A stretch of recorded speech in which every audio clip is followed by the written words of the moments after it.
quedamos en neumopatías restrictivas y la última que vamos a ver es proteinosis alveolar pulmonar. Consiste en que en los alveolos se acumula la sustancia surfactante. La sustancia surfactante está constantemente siendo producida por los neumocitos tipo 2 y constantemente los macrófagos alveolares tienen que estarla fagocitando y degradando.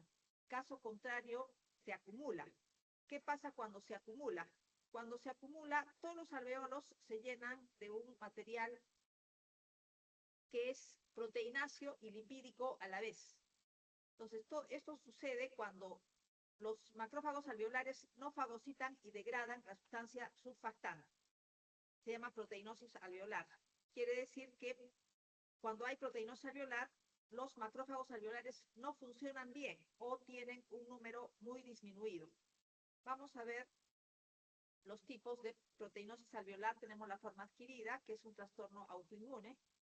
Se forman anticuerpos contra el factor estimulador de colonias granulocito macrófago. Hereditaria, mutaciones heredadas de factor estimulador de colonias granulocito macrófago o de su receptor. Entonces, el macrófago no funciona bien, está en números disminuidos y la sustancia surfactante se acumula para que el pulmón se vea de esta manera, ¿no? Lleno de una sustancia eosinófila de aspecto denso. Ahora, entre las formas secundarias está, por ejemplo, la silicosis aguda. Nosotros hemos visto la silicosis crónica con nódulos silicóticos y fibrosis, pero también existe la silicosis aguda que es igual a la proteinosis alveolar, solamente que es otra causa, una forma secundaria. También hay otras causas como inmunodeficiencias, trastornos hematopoyéticos, neoplasias malignas, etc. Dejamos lo que es neumopatías restrictivas y pasamos a las infecciones pulmonares bacterianas. Cuando las bacterias llegan hasta los bronquiolos y alveolos, se produce un proceso inflamatorio local, cuya finalidad es eliminar a esas bacterias que han llegado hasta bronquiolos terminales, respiratorios y alveolos. Dentro de lo que son las infecciones pulmonares bacterianas, tenemos el concepto de neumonía y bronconeumonía. ¿Cuál es la diferencia? En la neumonía, el proceso infeccioso e inflamatorio afecta el tejido pulmonar en parches, o sea, de manera discontinua. Hay focos de afectación y otras zonas que están normales. Esa es la bronconeumonía. Para oponerse al concepto de bronconeumonía, tenemos el concepto de neumonía lobar, que es un lóbulo completo, de manera continua, tiene el proceso infeccioso e inflamatorio. Dentro de lo que es la neumonía adquirida en la comunidad, o sea, las personas que viven en sus domicilios de manera corriente, está el Streptococcus pneumoniae o neumococo, Haemophilus influenza, Moraxella catarrhalis, Staphylococcus aureus, Legionella pneumófila y algunas enterobacterias.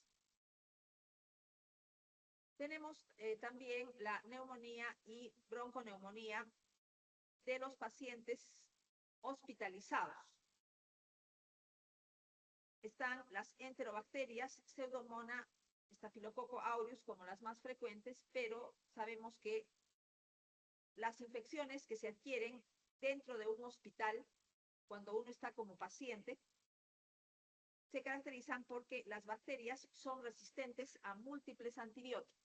Ese es el problema, que las bacterias son bastante resistentes. Tenemos la neumonía aspirativa. Se aspira el contenido de la boca, se aspira alimentos. Aquí las bacterias son anaerobios y aerobios de la boca, de la flora de la boca. Dentro de los anaerobios está el Fusobacterium, Bacteroides, Prevotella, Peptostreptococo y dentro de los aeróbicos Neumococo y Staphylococcus aureus. Todos estos viven en la boca. O sea, normalmente son comensales de la boca, pero cuando llegan al pulmón causan neumonía o neumonía lobar o bronconeumonía.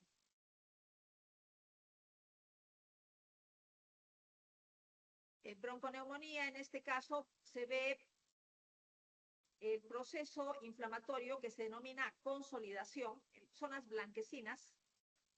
Ahora vamos a ver cuál es el aspecto macroscópico, zonas blanquecinas, que se denominan zonas de consolidación, pero están en parches. O sea, hay zonas sanas y zonas que están comprometidas, y por eso es bronconeumonía, ¿no? Tenemos, por el contrario, la neumonía lobar. O sea, la consolidación afecta un lóbulo completo, de manera difusa, ¿no? Entonces, esto sería lo opuesto a bronconeumonía. Acá también bronconeumonía. O sea, hay zonas blanquecinas, que se les dice zonas de consolidación, y hay zonas que están macroscópicamente de aspecto normal. ¿Cuáles son las fases microscópicas de la neumonía y la bronconeumonía bacteriana? Tenemos congestión vascular, es la primera fase. Entonces, en la primera fase, las bacterias, por ejemplo, neumococo, las bacterias llegan por inhalación hasta el alveolo y bronquiolos terminales y respiratorios. Sucede una proliferación local. Consecuencia de la presencia de bacterias, que es sensada por los macrófagos alveolares, se desencadena una reacción inflamatoria. Se producen localmente citoquinas inflamatorias producidas por los macrófagos alveolares, que tratan de fagocitar a las bacterias. Pero al comienzo no pueden eliminar la infección antes de que se produzca el proceso inflamatorio. Entonces tenemos que viene la vasodilatación, consecuencia de las citoquinas inflamatorias, aumento de la permeabilidad vascular, entonces líquido rico en proteínas sale al alveolo. Diapedesis, los neutrófilos llenan el alveolo. Pero también salen glóbulos rojos. O sea, glóbulos rojos también aparecen en el exudado, intraalveolar, junto con el líquido de edema y los neutrófilos. A esta fase se llama hepatización roja. Entonces, primero tenemos congestión vascular y luego hepatización roja. Luego viene la hepatización gris. En la hepatización gris ya nuestro organismo empieza a vencer la infección. Puede ser ayudada por tratamiento antibiótico o sin necesidad de ayuda de tratamiento antibiótico. Pero van muriendo por apoptosis los neutrófilos. Se avanza en lo que es fagocitosis de todas las bacterias que llegaron al alveolo. En este caso estamos diciendo neumococo, como si fuera como un ejemplo. Y después cambia el tipo de exudado inflamatorio. Cuando ya se ha completado la mayor parte de fagocitosis, aparecen los macrófagos como célula inflamatoria predominante. O sea, primero neutrófilos y después macrófagos, que también salen del vaso, fagocitan lo que queda de bacterias, fagocitan los neutrófilos muertos, también glóbulos rojos lisados, y tenemos lo que se llama la hepatización gris. Hepatización gris. Y finalmente tenemos la resolución.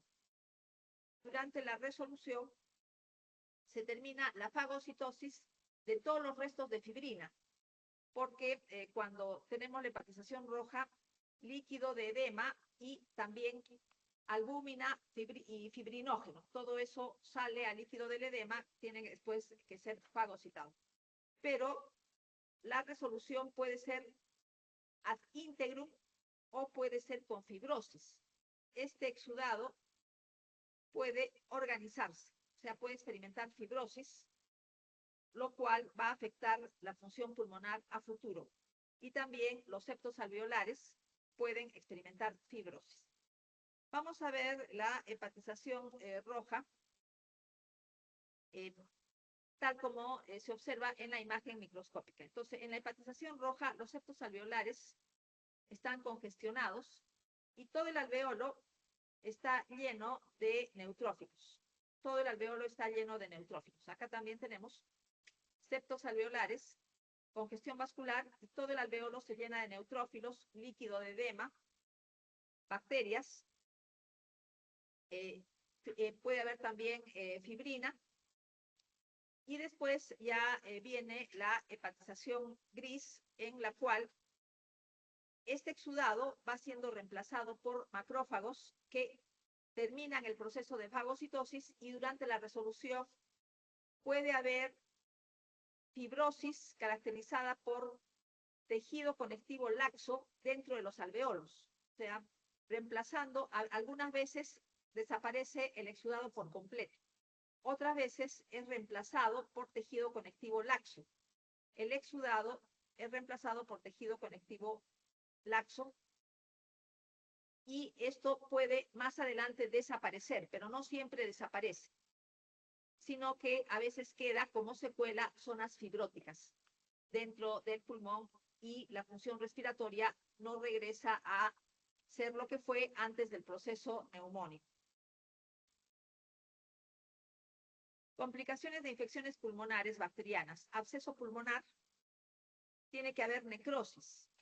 No todas las bronconeumonías dan necrosis. Por ejemplo, la mayor parte de neumonías por neumococo no da necrosis. Hay bronconeumonía, pero no hay necrosis.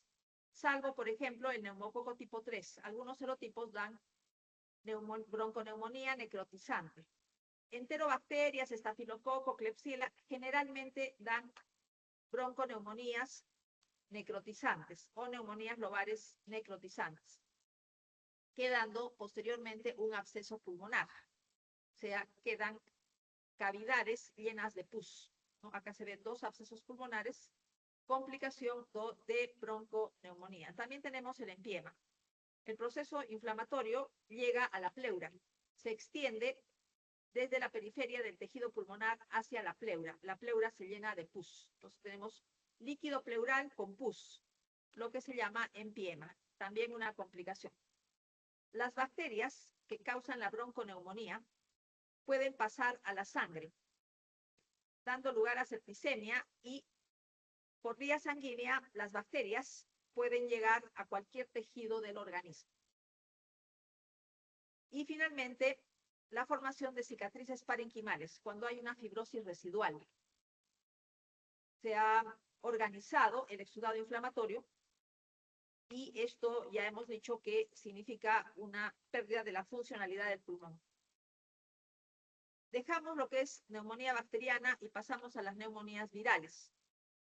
Más frecuente, virus de la influenza, A y B, virus respiratorio sincicial, metaneumovirus humano, adenovirus, rinovirus, virus del sarampión, varicela, rubiola.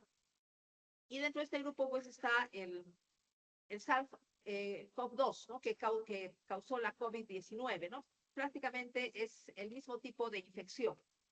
Las consecuencias son las mismas. La neumonía viral tiene un cuadro clínico poco aparatoso en comparación con la neumonía bacteriana. Tiene fiebre, tos, cefalea y hipoxia solamente en casos más graves. Más frecuente que haya hipoxia por la consolidación extendida en neumonías bacterianas. Microscópicamente, hemos visto que en la neumonía bacteriana predominan los neutrófilos dentro del alveolo. En la viral tenemos linfocitos en el septo alveolar, eso es lo más frecuente. Linfocitos en el septo alveolar, congestión vascular también. Eso es lo más frecuente. Neutrófilos en el alveolo es raro en la neumonía viral, pero el problema es que es frecuente que la neumonía viral se complique con bronconeumonía bacteriana. O sea, viene la neumonía bacteriana como complicación. Tenemos acá entonces, lo primero, cualquiera de los virus que he mencionado llegan hasta el alveolo bronquiolos, terminales respiratorios. Entonces, ¿qué hacen los virus? los virus infectan las células, penetran en neumocitos tipo 2 y neumocitos tipo 1, penetran. Dentro del citoplasma de los neumocitos proliferan y causan su necrosis. Entonces hay necrosis de estos neumocitos que han sido infectados por el virus. Entonces tenemos acá una respuesta inflamatoria, teniendo en cuenta que más vulnerables a la muerte por la neumonía viral son los neumocitos tipo 1. Tenemos una reacción inflamatoria dada por vasodilatación y congestión vascular, pero las primeras células que salen del vaso son linfocitos. Entonces tenemos linfocitos que salen al septo alveolar, a diferencia de lo que pasa en las neumonías bacterianas. Los neumocitos tipo 2 más resistentes a la muerte por infección bacteriana tienen que proliferar para reemplazar los neumocitos tipo 1 que se han muerto por la infección viral. O sea, hay una proliferación de neumocitos tipo 2 como parte del proceso reparativo. Puede haber un edema alveolar, un líquido de edema con proteínas que da lugar a la formación de membranas hialinas. Y esa sería la respuesta inflamatoria. Después viene el proceso de resolución, según el cual desaparece el exudado inflamatorio. También tenemos, además de linfocitos en el septo alveolar, linfocitos en la mucosa del bronquiolo, en la pared del bronquiolo. Tenemos bronquiolitis, con células mononucleares, congestión de septos alveolares y un exudado alveolar proteináceo similar al daño alveolar difuso. O sea, escasa cantidad de líquido rico en proteínas y las proteínas coagulan. O sea, pueden formarse membranas hialinas. Pasamos al tema de tuberculosis, que también causa infección pulmonar. Vamos a partir de la historia natural de la enfermedad. O sea, tuberculosis en una persona que no está vacunada y que nunca ha estado en contacto con el bacilo de la tuberculosis. Cuando la persona se vacuna, recibe la BCG, entonces la historia es diferente, pero estamos hablando de la historia natural.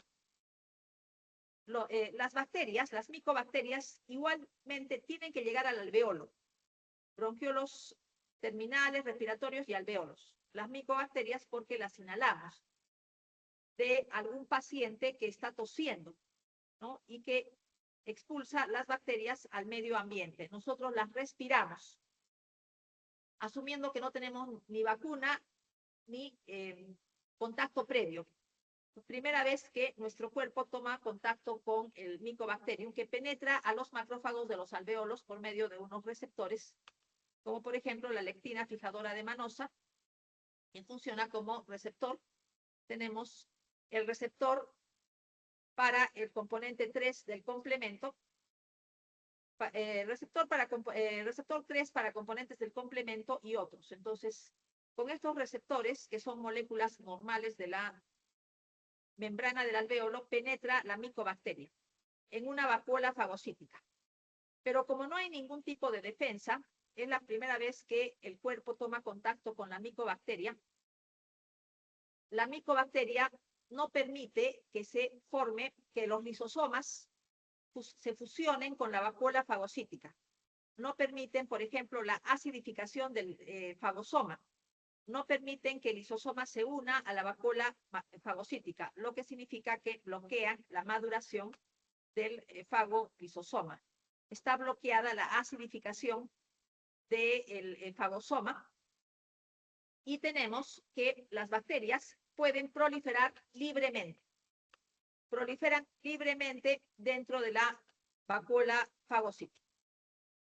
Entonces, ¿cuál es la consecuencia de esto? Que hay bacteriemia. Estas micobacterias pasan a la sangre y se diseminan a múltiples sitios.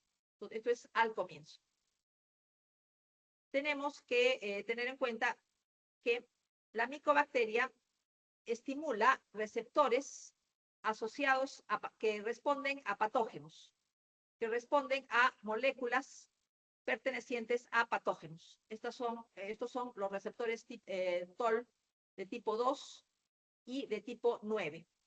Entonces, son estos receptores que desencadenan la respuesta inflamatoria frente al Mycobacterium tuberculosis. Estos receptores reconocen lipoproteínas y glucolípidos de la pared del micobacterio. Tenemos entonces una primera respuesta inmunológica que da lugar a la activación de macrófagos. Los macrófagos tienen que activarse. Si no se activan, permiten la proliferación del micobacterio de manera libre. Pero cuando se activan, ya que la respuesta inflamatoria, o la respuesta inmunológica en realidad, permitió que se produzca interferón gamma, entonces los macrófagos se activan, secretan factor de necrosis tumoral y quimiosinas de monocitos. Acá hay que tener en cuenta que en el caso de pacientes con artritis reumatoide, para combatir la inflamación se utiliza anticuerpos contra el factor de necrosis tumoral, por lo que estos pacientes con este tratamiento son muy sensibles a procesos de reactivación de tuberculosis latente. Entonces tenemos que el macrófago, después de la respuesta inmunológica, se activa, lo cual lo capacita para combatir la infección. Hay una susceptibilidad genética a tuberculosis. Las personas tienen diferentes respuestas de intensidad variable frente a la tuberculosis. Lo que da susceptibilidad genética consiste en la deficiencia o polimorfismos de la interleuquina 12, interferón gamma, receptor de interferón gamma, receptor TOL tipo 2 y transductor de señales STAT. Entonces, cuando hay algún tipo de deficiencias, no se puede montar la respuesta inmunológica frente a la tuberculosis. Vamos a hablar del papel de los interferones. Los neutrófilos sanguíneos de pacientes con tuberculosis activa expresan genes inducidos por interferones tipo 1 y 2. ¿No? Entonces, hay una respuesta frente a los interferones. Y estos genes ayudan con la respuesta inmunológica, contribuyen con la respuesta inmunológica adecuada, cuya finalidad es mejorar la capacidad del macrófago de combatir las bacterias que haya fagocitado. El grado de expresión de estos genes se relaciona con la extensión de la enfermedad. Y la respuesta al tratamiento antituberculosis reduce la expresión. En cuanto a tuberculosis activa, tenemos dos tipos de tuberculosis activa y tuberculosis latente. La forma latente es la tuberculosis en la cual los micobacterios no están proliferando. Se encuentran en nuestros tejidos, pero en escasa cantidad y no se están reproduciendo. Entonces decimos que es una tuberculosis latente, no nos hace ningún daño. Cuando hay tuberculosis activa, quiere decir que los micobacterios están proliferando y hay una respuesta inmunológica con formación de granulomas, necrosis gaseosa, lo que destruye nuestros tejidos. La actividad de estos interferones permite el diagnóstico de tuberculosis activa, ¿no? La presencia de estos interferones. Tenemos básicamente interferón gamma, que es del tipo 2. Interferón alfa y beta son interferones del tipo 1. Y mediante la determinación de la actividad de los interferones se puede diagnosticar tuberculosis activa, pero puede haber falsos positivos. 10 a 20% de pacientes con tuberculosis latente también presenta aumento de la expresión de estos interferones. Tenemos también otra prueba de laboratorio que es el cuantiferón, que detecta la liberación de interferón gamma por los linfocitos CD4 en respuesta a diferentes antígenos específicos de Mycobacterium tuberculosis. O sea, estos linfocitos CD4 están sensibilizados frente a antígenos tuberculosos y responden secretando interferón gamma. ¿Qué hace el interferón gamma? Capacita a los macrófagos para poder eliminar todas las micobacterias fagocitadas. Es una prueba en sangre superior al PPD para diagnóstico de infección tuberculosa previa. Tenemos acá entonces la respuesta inmunológica. Los macrófagos que han fagocitado antígenos del Mycobacterium tuberculosis los presentan a los linfocitos T, CD4, que montan una respuesta tipo TH1 frente a las micobacterias, lo que positiviza el PPD. Y cuando una persona se vacuna contra la BCG de frente, es positiva para el PPD. Ya no necesita esta presentación, que sucede solamente en la historia natural. Como parte de la respuesta tipo TH1, los linfocitos CD4 sensibilizados secretan interferón gamma que capacitan al macrófago para eliminar las micobacterias fagocitadas, permitiendo la unión de los lisosomas con los fagosomas. Entonces, y permiten también el estallido oxidativo para poder eliminar las micobacterias fagocitadas. Eso significa respuesta inmunológica que ayuda a eliminar la bacteria, pero también el macrófago infectado produce factor de necrosis tumoral y otras quimiosinas que reclutan monocitos al sitio de la infección para la formación del granuloma. Ya ustedes saben lo que es un granuloma que presenta en la tuberculosis necrosis gaseosa al centro. Con lo que significa que ya se ha montado la respuesta inmunológica.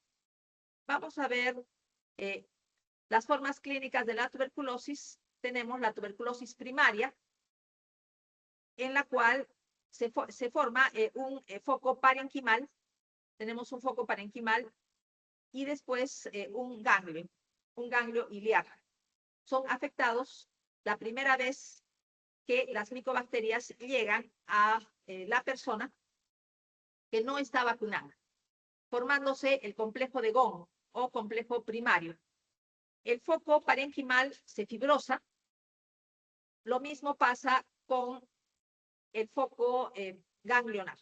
Entonces tenemos el complejo de Gong, que se caracteriza por un foco parenquimal que se fibrosa y un ganglio que tiene también granulomas, necrosis gaseosa, pero termina fibrosándose. Acá sucede lo mismo, complejo de Gong, foco parenquimal y un ganglio iliar. Después de la tuberculosis primaria, tenemos que con la respuesta inmunológica se ha eliminado prácticamente todas las micobacterias del complejo de Gong, pero en algunos casos pueden persistir. No eliminan el 100% de las bacterias en nuestro organismo y queda una infección latente que puede durar muchos años. Las micobacterias no se reproducen, están como dormidas, pero a veces también la totalidad de micobacterias se elimina. Luego viene la tuberculosis secundaria, pero antes de pasar a tuberculosis secundaria, vamos a pasar a tuberculosis primaria progresiva. Algunas personas no pueden combatir la infección, no pueden formar un complejo de Gong de manera adecuada, sino que las micobacterias pasan a la sangre, sucediendo la tuberculosis miliar después de la infección primaria. Eso se llama tuberculosis primaria progresiva y se ve en niños, en personas con inmunosupresión y en ancianos. Entonces termina con tuberculosis tuberculosis miliar, cuando la mayoría de personas experimentan prácticamente un control de la tuberculosis. La forma secundaria puede ser de reactivación o de reinfección. Por baja de defensas, las pocas micobacterias que quedaron latentes empiezan a proliferar. Se llama tuberculosis de reactivación o nuevamente inhalamos bacterias de tipo tuberculoso, micobacterias tuberculosas. Ya hay una respuesta inmunológica inmediata. La persona ya está sensibilizada y viene el ataque del tejido pulmonar en los lóbulos superiores que tienen mayor aireación, mayor oxigenación, pudiendo formarse inclusive cavernas por la destrucción del tejido pulmonar. Puede permanecer en el pulmón la tuberculosis, pero también puede diseminarse hacia la sangre, puede erosionar algún vaso sanguíneo, vaso venoso, vaso arterial, y tenemos la tuberculosis secundaria progresiva que se caracteriza por las formas miliares, pero de origen secundario. o sea, una persona que ya tenía su complejo de Gong previo. Tenemos acá tuberculosis miliar en el vaso con múltiples gránulos, porque es una siembra de las micobacterias por vía sanguínea. En lo que se refiere a tuberculosis miliar pulmonar, las micobacterias llegan de ganglios linfáticos a venas, corazón derecho y arteria pulmonar. Micobacterias en la arteria pulmonar significa diseminación miliar en el pulmón, y en la forma sistémica, las micobacterias llegan a la sangre arterial por la erosión vascular de alguna arteria, ¿no? Esto puede suceder en el pulmón. Erosión de alguna arteria y las micobacterias penetran a la arteria y se diseminan a todo el cuerpo. Entonces serían formas de tuberculosis secundaria progresiva. Dejamos tuberculosis y pasamos a cáncer de pulmón. Evidentemente, el tabaquismo es un factor. La susceptibilidad al cáncer de pulmón depende de la capacidad de nuestras enzimas para activar carcinógenos. Si heredamos genotipos o fenotipos de enzimas que activan carcinógenos muy activas, entonces, frente al tabaquismo, habrá mucha sensibilidad a cáncer de pulmón. También depende de la capacidad de reparación del DNA, y eso depende de enzimas que reparan el DNA. Si los mecanismos de reparación del DNA son adecuados, entonces habrá una resistencia al cáncer de pulmón frente al tabaquismo, pero a veces puede haber deficiencias en algunas enzimas que reparan el DNA, y frente al tabaquismo pues hay más riesgo de cáncer de pulmón.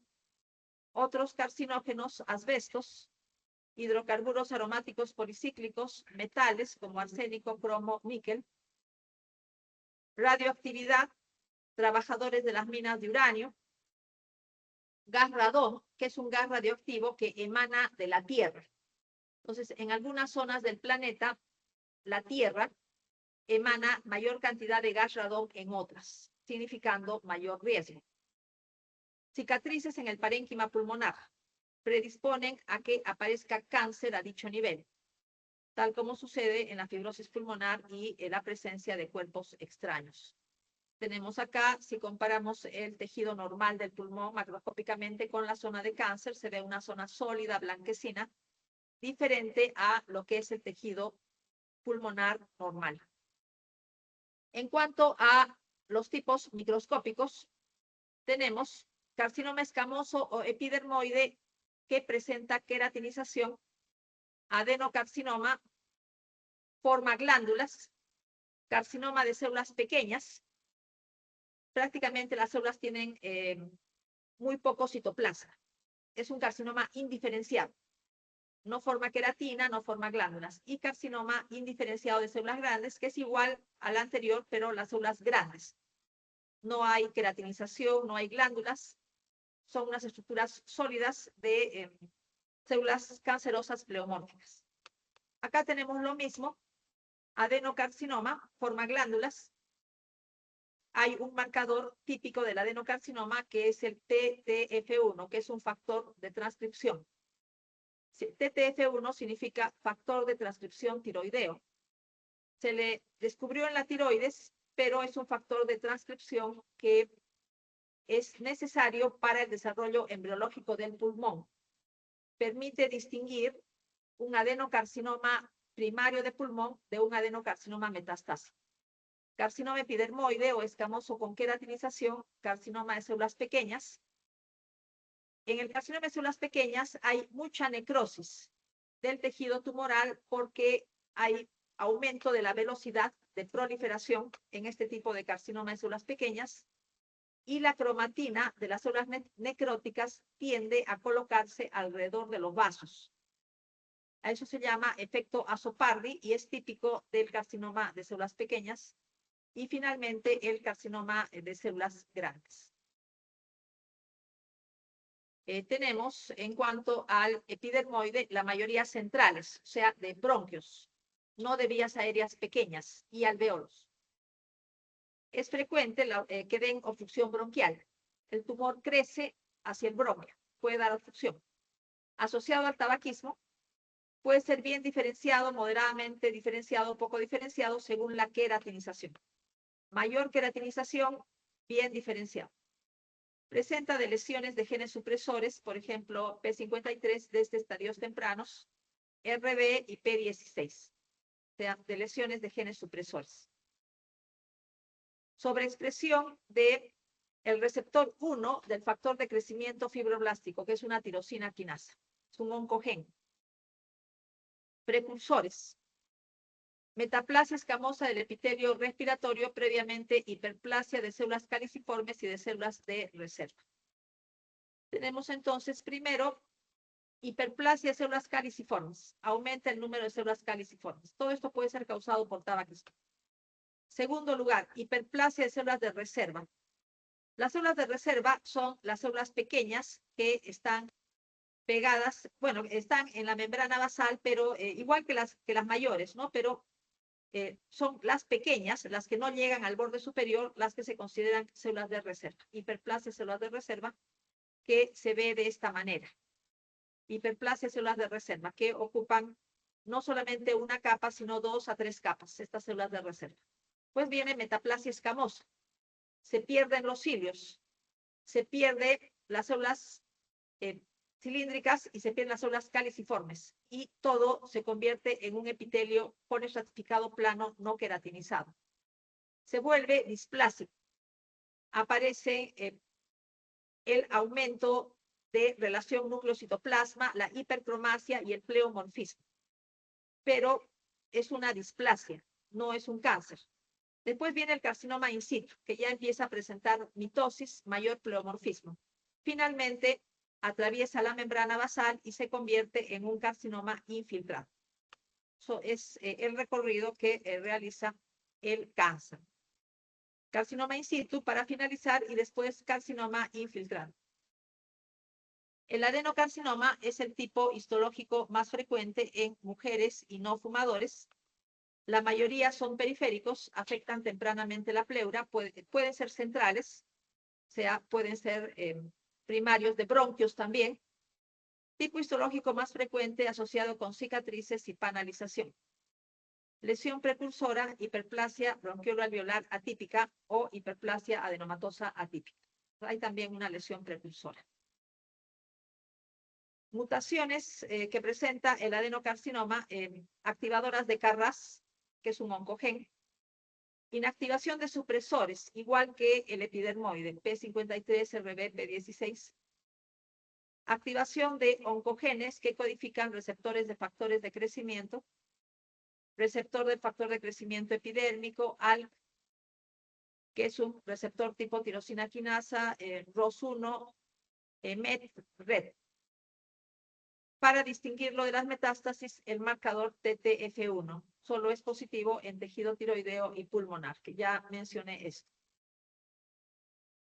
Tratamiento molecular del adenocarcinoma de pulmón. Presencia de la translocación EML4-ALK. Hay una translocación y se usa inhibidores de la tirosina quinasa ALK y de sus variantes de fusión. Es una forma de tratamiento molecular para los pacientes que tengan la translocación. O sea, tiene que investigarse la translocación en el tumor. Mutaciones activadoras del dominio tirosina quinasa del receptor del factor de crecimiento epidérmico. También hay inhibidores que están diseñados para esta falla molecular, para esta alteración molecular. Bueno, acá tenemos neoplasia formadora de glándulas. Hay una forma especial del carcinoma in situ, que es típicamente periférico. Mejor dicho, una forma especial del adenocarcinoma, que es la forma in situ. Típicamente periférico, uno o más nódulos o infiltrado tipo neumonía. Las células tumorales revisten septos alveolares sin invasión del estroma. Entonces, solamente los septos alveolares son revestidos por las células del carcinoma. Se llama crecimiento lepídico y le decimos carcinoma in situ. No hay invasión del septo alveolar. Buen pronóstico, al igual que la forma mínimamente invasiva. Si la invasión es menor a 5 milímetros, se considera adenocarcinoma mínimamente invasivo y también tiene buen pronóstico. Crecimiento lipídico, solo por el septo alveolar. Adenocarcinoma in situ. Indiferenciado de células pequeñas, junto con el carcinoma escamoso, es el que tiene mayor asociación con el tabaquismo, generalmente central. Células pequeñas, redondas, diámetro menor a 3 linfocitos. Metástasis tempranas. De frente, el tratamiento es quimioterapia y radioterapia, salvo que se diagnostique cuando es muy pequeño, cuando es muy temprano y no ha dado metástasis, lo cual es raro. Es un carcinoma de tipo neuroendocrino. Tiene gránulos secretorios con centro denso, presenta amplificación del oncogen LMIC y de lesión de supresores como P53 y IRB. Es diferenciado, no forma nada, no forma glándulas, no forma queratina, las células son pequeñas, ocupa prácticamente 3 linfocitos, como diámetro de 3 linfocitos juntos, muy poco citoplasma, alta tasa proliferativa, mucha necrosis, el DNA de las células necróticas alrededor de la pared de los vasos, se llama efecto Azzopardi. Puede diagnosticarse cáncer de pulmón mediante esputo en algunos casos, sobre todo cuando los tumores son centrales broncogénicos. Biopsia, aspiración con aguja espina de ganglio linfático, donde se ve células de metástasis de un carcinoma de células pequeñas. Para terminar, carcinoide pulmonar, que es también neuroendocrino, secreta serotonina, enolasa neuronal específica, etc. Si secreta ACTH puede causar síndrome de Cushing. Hemos visto carcinoide en la práctica, puede aparecer en un bronquiolo, en un bronquio, o sea, puede ser central, crece como una masa. Bueno, los síndromes paraneoplásticos dependen de la sustancia que fabrique el tumor. Si fabrica ACTH, síndrome de Cushing. Fabrica hormona antidiurética, secreción inapropiada de hormona antidiurética. Si fabrica péptido relacionado con paratormona o prostaglandina E, hipercalcemia. Síndrome miasténico miopático de Eaton-Lambert, anticuerpos contra las células del carcinoma, pero que reaccionan de manera cruzada contra canales de calcio neuronales activados por voltaje. Síndrome miasténico miopático de Eaton-Lambert con debilidad muscular. Ginecomastia por secreción de gonadotrofinas por parte del tumor. Osteoartropatía hipertrófica, probablemente por secreción del factor de crecimiento epidérmico por parte del pulmón. Nos vamos a quedar acá. Quedan pendientes varios temas. Por ejemplo, alguna parte del cuadro clínico del cáncer de pulmón, todo lo que es patología de pleura. Eso falta y quizás venga en el examen, probablemente podría venir en el examen porque en el examen entra todo el capítulo, ¿no? Solamente que el examen no va a ser mañana, sino dentro de 2 semanas. Nada más en lo que se refiere a la clase de hoy día. No se olviden de día de mañana, examen a las 7 de la mañana.